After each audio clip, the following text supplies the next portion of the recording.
টানা বৃষ্টিতে ডোমারের চিকনমাটি মোড়ে রাস্তা ভেঙে জনদুর্ভোগ চরমে।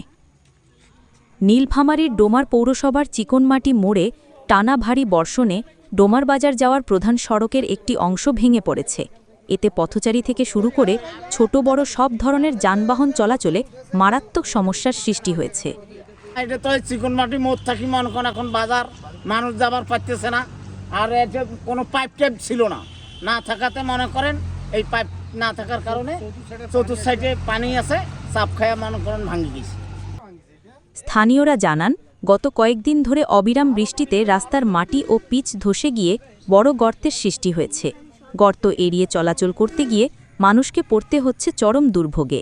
আমরা ভ্যান চালে খাই, আমরা ডোমার যাইতে পারছি না। বিশেষ করে স্কুলগামী শিক্ষার্থী, বয়স্ক ও নারী পথচারীদের জন্য পরিস্থিতি আরও বিপজ্জনক হয়ে উঠেছে।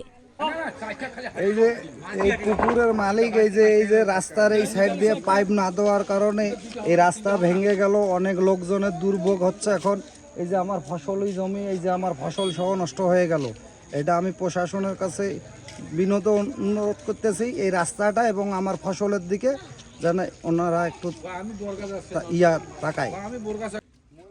রাস্তাটির সংস্কারের জন্য দ্রুত স্থানীয় পৌর কর্তৃপক্ষ ও প্রশাসনের দৃষ্টি আকর্ষণ করেছেন পথচারী ও এলাকাবাসী।